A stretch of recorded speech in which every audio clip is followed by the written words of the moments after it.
Death toll in Abia pipeline explosion hits 150.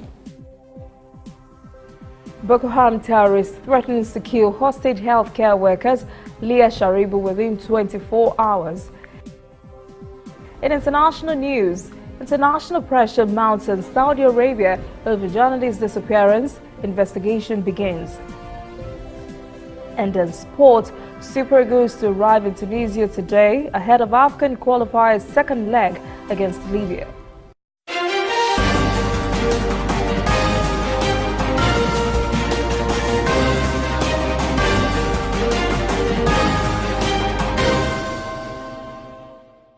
This is ANN News. I am Olajumoke Olatunji. Abia State pipeline explosion death toll has risen to 150. Osisioma Local Government Traditional Rulers Council Chairman Eze Ikechukwu and other monarchs blamed security operatives of causing the Friday's disaster. They were reported to have been collecting money from the villagers that came to scoop fuel instead of preventing them from entering the site. Eze says the number of casualties has continued to rise steadily. Dozens of people that were badly burned eventually died. Senator Theodore Orji, the constituency's representative at the National Assembly, visited the accident scene. He says the federal government should direct the National Emergency Management Agency, NEMA, to move relief materials and medication to the affected communities. He lamented the level of devastation and tragedy caused by the explosion. The International Committee of the Red Cross says Boko Haram terrorists are threatening to kill adopted healthcare workers and Dapchi schoolgirl Leah Sharibu within 24 hours. Medical workers Hawa Muhammad Liman and Alice Lokcher working in Ran, Borno State were kidnapped in March, along with ICRC midwives Safuri Ahmed Kosher, who was killed in September. The international organization is pleading for mercy and urging the government to intervene speedily. 15-year-old schoolgirl Sharibu was adopted in February with a mate from a school in Dapchi, Yobe State. She was held back while others were released. The presidency has denied issuing a list of Nigerians affected by a travel ban. It says Executive Number 6 is not a political weapon. Senior Special Assistant to the President on Media and Publicity, Malam Garba Shehu, issued the clarification on Monday after a list containing 50 names of people cutting across the two main political parties and the military establishments were published. The presidency says the new order is a manifestation of systemic changes that are required to make necessary adjustments for the war against corruption. The All Progressives Congress is planning to forward the name of one of the contestants in the botched governorship primaries in Zamfara State to the Independent National Electoral Commission, INEC. A banker, Dauda Lawal, who is not aligned to any of the disputing parties in the state, was said to have been proposed by some stakeholders of the party as a consensus candidate. The Independent National Electoral Commission, INEC Chairman, Professor Mahmoud Yakubu, has said at a meeting of the stakeholders in Abuja that the only way out of the impasse was to field a neutral candidate. That decision was not accepted by one of the frontline contenders who aligned with INEC in banning the party from fielding candidates for the election. The choice of former governor of Anambra State, Peter Obi, as running mate of the PDP presidential candidate seemed not to go down well with some elders of the Southeast. They said they were not consulted. Governor of Enugu State, David Umahi, reportedly said at a meeting the leadership of the party was unaware of Obi's choice as running mate. Reports say his choice is creating ripples in the Southeast, causing the PDP leadership in the zone to summon an emergency meeting of critical stakeholders in Enugu. The governor said that he only heard the appointment on social media. He said they expected Atiku Abubakar to have visited to inform them about his choice. Kano State Governor Abdullahi Ganduje has filed a defamation suit against online media Daily Nigerian for portraying him in an inappropriate conduct in a video that has gone viral. Information Commissioner Muhammad Garba says in a statement on Sunday, quote, "The publication draws a doctored video with no material fact or evidence to prove the allegations, other than a callous attempt to tarnish the hard-earned image of the office and the person of the governor," end quote. Governor Ganduje debunked the allegation of receiving gratification of $5 million or any amount whatsoever from any person or body. Almost 5 years after the privatization of the power sector, the Nigerian Electricity Regulatory Commission is considering putting limits on estimated billing. There has been outcry from electricity consumers over crazy bills that continues to rage. The Commission says the constant complaint has led to calls to find a more equitable way of ensuring the customers are billed fairly. It says it had established a regulation on estimated billing methodology to provide standardization of the method used by DISCOs to estimate customers' power usage and bills accruing thereby in instances where the DISCO is unable to read the customer's bill within a billing period. The Nigerian Civil Aviation Authority has partially lifted the suspension on International Aviation College, Ilorin's approved training organization certificate. NCAA Public Relations General Manager Sam Aduroboye says the decision was as a result of the closure of a good number of the findings and remarkable commitments demonstrated in closing the remaining findings as verified during the recent recertification audit of the college. Aduroboye says NCAA had earlier suspended the college due to deficiencies found during an audit of the institution. He reaffirmed NCAA's commitment to enforcement of compliance to safety regulations at all times so as to continue to guarantee safer skies in Nigeria. The partial lifting is only applicable to the fixed-wing pilot and flight dispatchers courses. People of our core community in our local government area of Nasarawa State have protested the legal demolition of their houses and economic trees by the Dangote Group of companies. Akko is a thief settlement area located along our Tunga-Benue border road with a population of about 300 persons, has allegedly been sacked to pave way for the proposed Dangote sugar factory in Tunga area of the locality.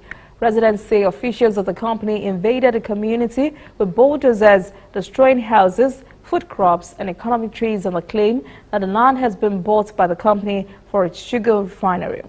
The company has denied the report. The president of the Nigerian Union of Petroleum and Natural Gas Workers, NUPENG, Williams Akworeha, has vowed to frustrate attempts by some oil companies to phase out the union through casualization of workers. Akworeha says the union has embarked on various strategies to ensure it continues to remain relevant to workers in the oil and gas subsector as well as Nigerians. Akworeha also dispelled insinuations that the union embarked on industrial action for self-gains. Coming up, African stories. Somalis mark 1 year anniversary of a truck bombing that killed more than 600 persons. And later, America's journalist Jamal Khashoggi disappears in Saudi Arabia. Investigations begin.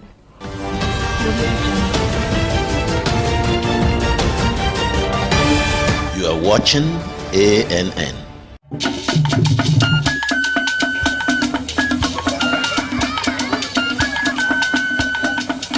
Are you sure you want to do this?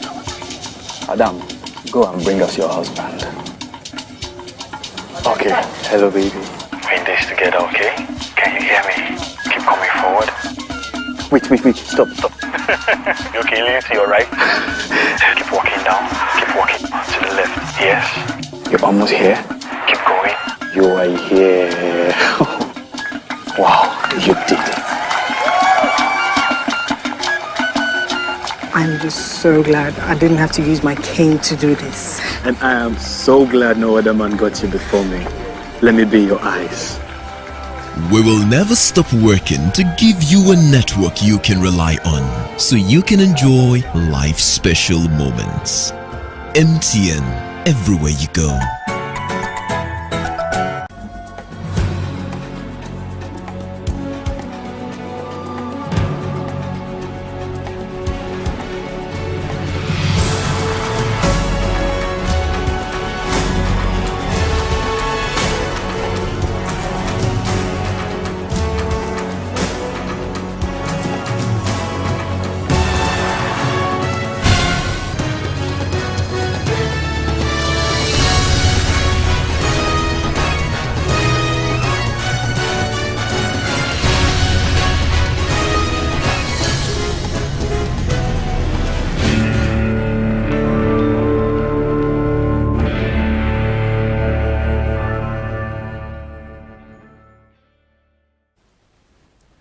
Welcome back. This is CNN News. In African stories, 2 suicide bombers have blown themselves up in a restaurant in Badwa, Somalia, killing 20 persons and injuring another 40 in twin suicide bomb attacks over the weekend. Islamic militant group Al-Shabaab has claimed responsibility for the bombings and said it had targeted the restaurant because they were being used by government troops. The U.S. Army had carried out an airstrike there on Friday against all Al-Shabaab militants, which wants to topple Somalia's Western-backed central government and impose its own rule. Mozambique's Renamo opposition has accused the government of falsifying local election results in several areas, warning that such a move could prompt it to abandon peace talks. Last week's poll, a key test for the ongoing peace talks between the ruling Frelimo party and Renamo to end 3 years of violence between government troops and Renamo rebels. Official results have not yet been published, but Renamo says the party had been cheated of victory in one major city and 3 other towns, accusing election officials of tampering with the results. Partial results from a third of Mozambique's 53 municipalities released on Thursday gave Renamo a clear lead, although Renamo claims to have won in dozens of areas. Democratic Republic of the Congo Health Ministry, Oli Ilunga, says a second wave of the Ebola virus has been confirmed in the country, but an initial outbreak has already killed 125 persons. Ilunga says the second wave occurred as a result of community resistance to measures taken to tackle the disease. Authorities do not yet know the scale of this wave. The World Health Organization expressed concern on Friday over the growing number of cases in recent weeks, especially in Beni. The latest outbreak is the 10th in DRC since Ebola was first detected there in 1976. Hundreds of Somalis took to the streets to mark 1 year anniversary of a truck bombing that killed more than 600 persons in Mogadishu. Since the attack, a memorial has been built to one of East Africa's worst terrorist attacks. Many women at the rally could not hide their tears. 1 year later, the horrors of that attack still haunts them. A shortage of foreign currency has hit the pharmaceutical industry in Zimbabwe, with reports that stocks of some drugs are critically low. To keep up with rising costs and be able to restock, some pharmacies have opted to charge in US dollars. That has adversely affected a large number of people needing life-saving medication. The 9th edition of the Salam Handmade Contemporary Fair ended in Johannesburg on Sunday. Handmade products that highlight Africa's unique skills and raw materials were showcased. Artists from across the continent brought their work to the 3-day fair. Artisans who have mastered the art of turning raw materials into meaning were especially celebrated at the fair. When we return, international pressure mounts in Saudi Arabia over journalist disappearance. And later, Super Eagles to arrive in Tunisia today ahead of second leg against Libya.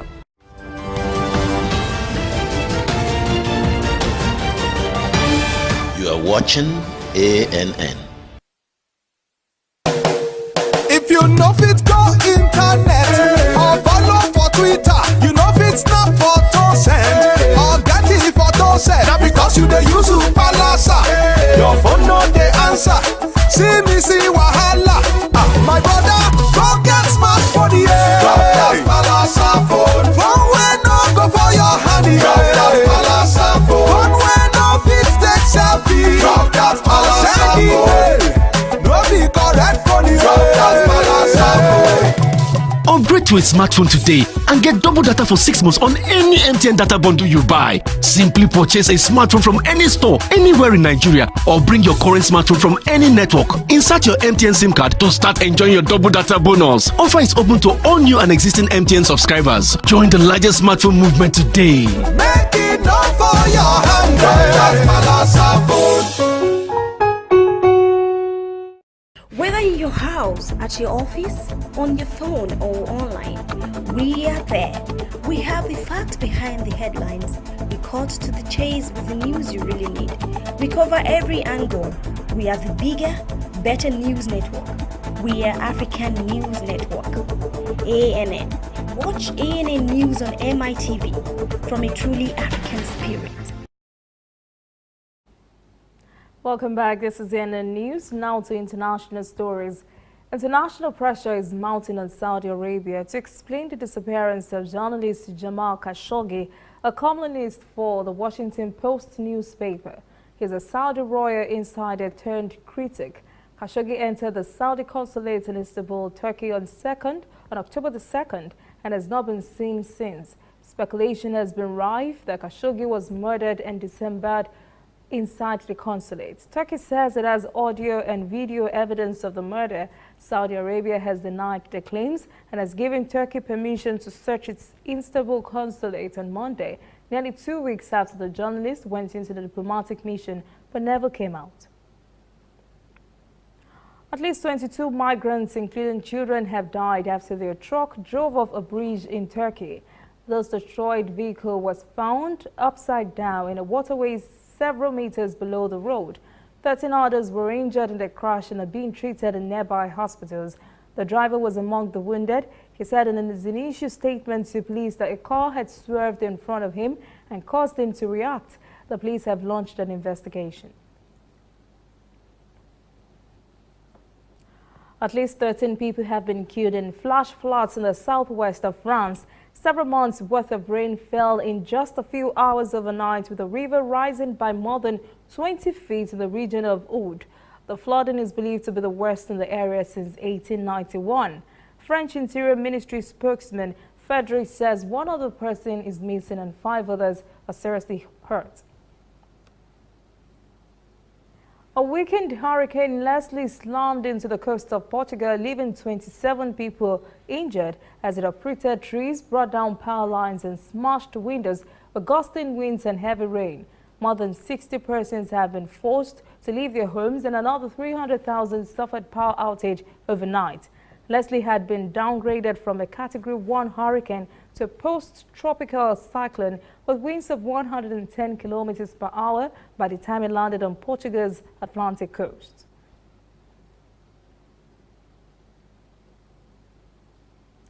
North and South Korea continue their push for peace with high-level talks that resulted in a host of agreements, including a plan by the rivals for a groundbreaking and ambitious project to connect their railways and roads, a series of weapons tests by North Korea last year, and an exchange of insults and threats between U.S. President Donald Trump and North Korean leader Kim Jong-un had many Korean Peninsula fearing war.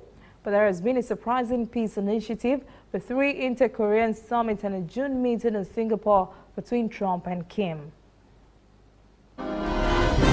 Up next, sport. Super Eagles to arrive Tunisia today ahead of second leg against Libya. Stay with us.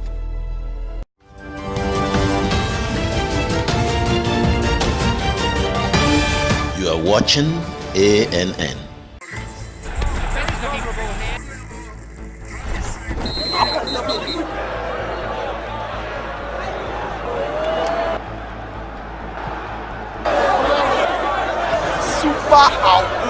MTN gives 2,000% bonus for reactivating your MTN SIM.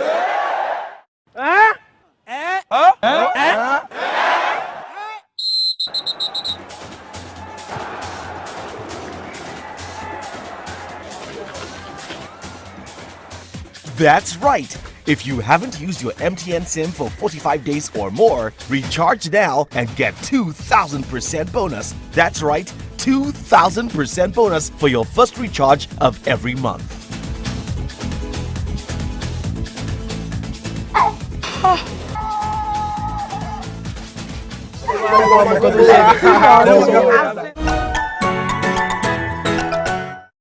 We are on the road every day, canvassing throughout Africa for news you really need. We follow this story everywhere, from every corner of Nigeria to the wide African expanse.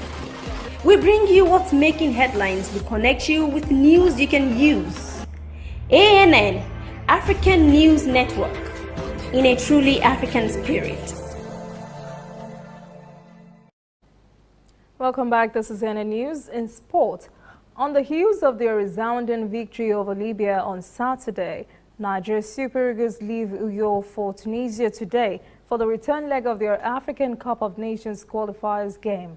The Super Eagles mauled Libya 4-0 on Saturday to move to second spot in Group E, with South Africa now dictating the pace in the group after overcoming winless Seychelles 6-0 in Durban also on Saturday. Sprint legend Usain Bolt says he's stunned after being handed a drug testing notice despite his retirement from athletics and having no professional contract as he bids to launch a football career in Australia. The 100 meters world record holder quit athletics last year and is yet to be offered a deal by Australia's Central Coast Mariners, where he's currently on a trial run. Well, maybe he's trying boxing, or he might try boxing if he gets no football contract in Australia. That is the CNN News this evening. Thank you for joining us. For details on this and all the stories, visit our website, ANNAfrica.net. Conversation continues on our social media platforms, Twitter, Instagram, and Facebook at CNN Africa TV. I am Olajumoke Olatunji. Have a pleasant evening.